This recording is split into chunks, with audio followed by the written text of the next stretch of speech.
પ્રાર્થના સંદેશ ન્યૂઝમાં આપનું સ્વાગત છે। આત્મીય સેવા ચેરિટેબલ ટ્રસ્ટના સ્થાપક કાર્યક્રમનું આયોજન કરવામાં આવ્યું। આત્મીય સેવા ચેરિટેબલ ટ્રસ્ટ આનંદ ગુજરાતે મોના મોટવાણીના સ્થાપક કાર્યક્રમનું આયોજન કર્યું। ટ્રસ્ટી નીલમ ભાટિયાની તન મન અને ધન સેવા માટે આભાર વ્યક્ત કરાયો, જ્યારે વોલેન્ટિયર્સ યોવિક મોટવાણી, રોનક પટેલ અને મનીષા સુમરિયાનો પણ આભાર વ્યક્ત કરાયો। છેલ્લા 7 વર્ષોથી આ ટ્રસ્ટ સેવા દરેક તહેવારને જરૂરિયાતમંદ બાળકો સાથે ઉજવે છે। ગૌરી વ્રત દરમિયાન પાણીપુરી કાર્યક્રમ પછી 11 ફળહાર સેવાનું આયોજન કરે છે, જેમાં સાબુદાણા ખીચડી અને ફળો આપવામાં આવે છે। 5 દિવસ સુધી દર સવારમાં ઝૂંપડપટ્ટી વિસ્તારની જરૂરિયાતમંદ છોકરીઓ માટે ડ્રાયફ્રૂટ્સ, ગાઢ ફળદ્રવ્ય, દૂધ અને વેફર્સ આપવામાં આવે છે।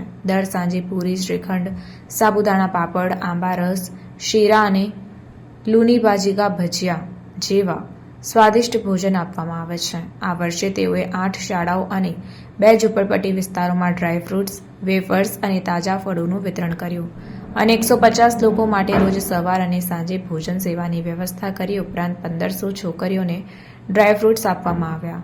ટ્રસ્ટે ઝૂંપડપટ્ટી વિસ્તારમાં ભગવદ્ ગીતા પાઠનો આરંભ કર્યો છે અને ટૂંક સમયમાં શાળાઓ સાથે જોડાણ કરવાની યોજના છે। ટ્રસ્ટ તમામ દાતાઓ પ્રત્યે અહોભાવ વ્યક્ત કરે છે, કારણ કે તેમના આધાર વગર આ મિશન શક્ય નથી। ત્યારે આભાર અને બાપ્પા હંમેશા તેમનું અને તેમના પરિવારનું રક્ષણ કરે તેવી શુભકામનાઓ પણ પાઠવવામાં આવી હતી।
પ્રાર્થના સંદેશ ન્યૂઝની તમામ લેટેસ્ટ અપડેટ્સ માટે ચેનલને હમણાં જ લાઇક, શેર અને સબસ્ક્રાઇબ કરો।